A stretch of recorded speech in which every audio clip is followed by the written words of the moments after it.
Hey there. How often do you decide on whether to watch a movie in the theaters depending on how good the trailer or the teaser is? Probably more often than not. Today we're going to discuss about the teaser and trailer part of a job. That is cover letter, CV, and a little bit about interview preparation. Hello everyone, welcome to this video. This is the second video, the second part of my Ace the Interview series. If you haven't checked my last video, please go to the video section, the list of videos. There you can find part 1, the mindset is the title of that particular video. Now in this video, let us first talk about the cover letter part. Now what is a cover letter? The cover letter is basically the sum up of your career, and not only that, in my last video I told you that always consider yourself as a product, something which is marketable.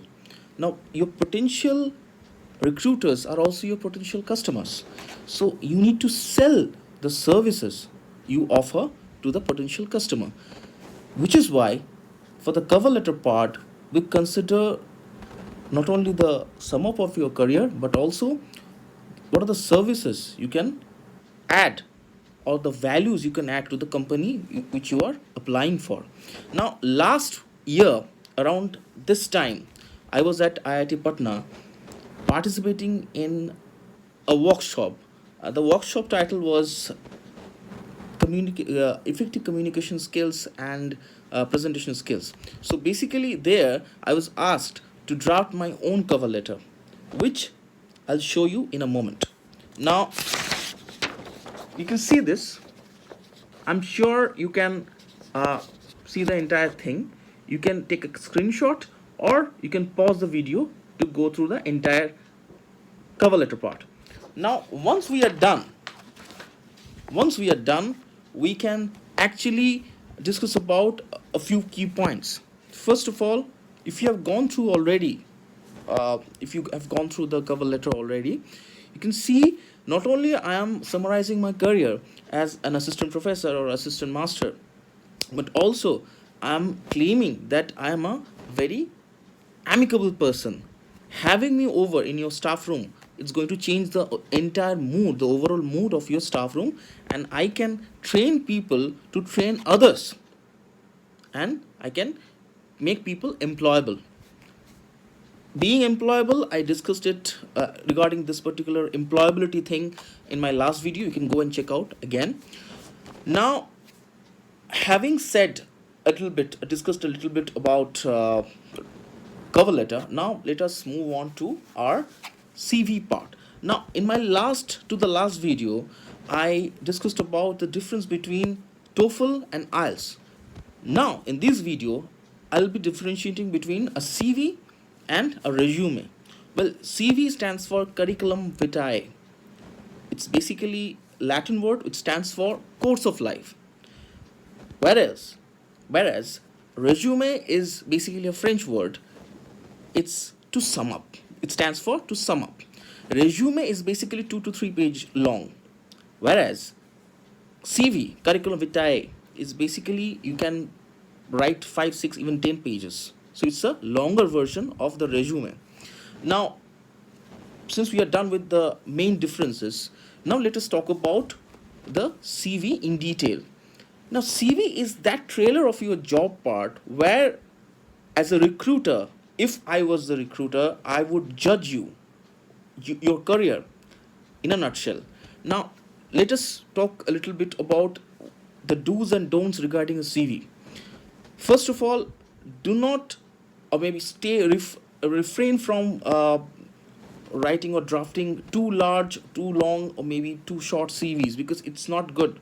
Whether if you are drafting a long, large CV, nobody has the time to go through and through to the entire CV, because the recruiters or maybe the hiring managers who are working on your CV, who are going through your CV, they have hundreds of other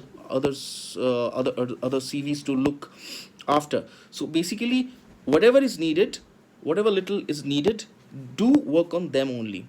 It's not about how many good points you have. It's always about how good you are. That's it. doesn't, it is not quantitative, it's always qualitative. Now, next point regarding CV is always research on yourself, what your good points are, what your bad points are. Because what happens is, once you get selected for the interview based on your CV, you can expect a question or two from your CV which you drafted probably a week or two back. So you should write only those stuffs which you think are absolutely genuine about you yourself, and stay true to yourself. That's the only thing I have to say. Now, next point is, try to avoid using uh, graphs and logos and references in your CV, because personally I don't prefer that. Now, next point is, that would be, please, when you are drafting your CV, maintain a structure. Always keep the objective part at the top. In that objective part, you should write how good a product you are, like, to be the best at what I do, and blah blah blah blah blah. All those pompous dialogues should be there. After that is your personal information, then your contact details, then your education qualification, then probably your professional career, if you are an experienced person. If you are not, then you should always highlight your educational qualification. Now, in this regard, let me tell you that I always prefer people who include a table uh, to depict their educational career. Actually, that becomes a lot easier for the person who's checking your CV. It saves his time. Now, next point regarding CV is, I think I need to finish this video very quickly, because I've decided to sum up the video within 10 minutes. So I'm just running through with all those points. Now, the next point would be, always keep the CV to the, you can tinker with the CV template, which is fine. If you're a creative person, if you're a creative person, if you are applying for a creative job, you can actually play around with your CV.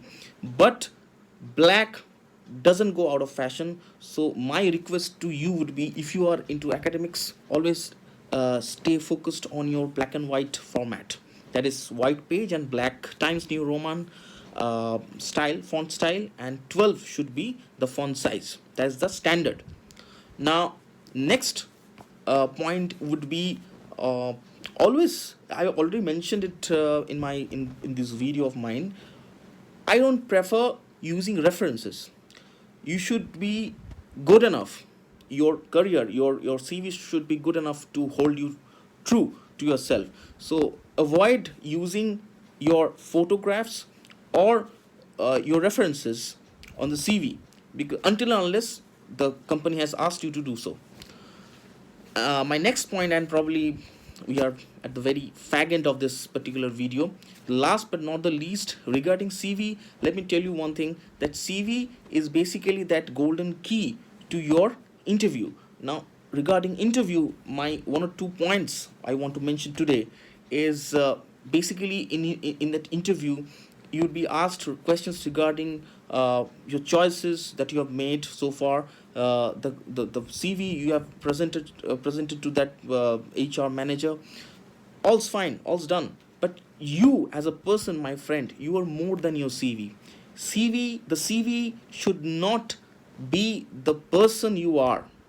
You are much more than that. So always keep that in mind, and I'll be back with my third part, that is the interview question and interview preparation, in my next video. Till then, thank you so much for being there. Please like, subscribe, and share this video. Subscribe to my channel if you liked it. Thank you so much. Stay safe, stay healthy.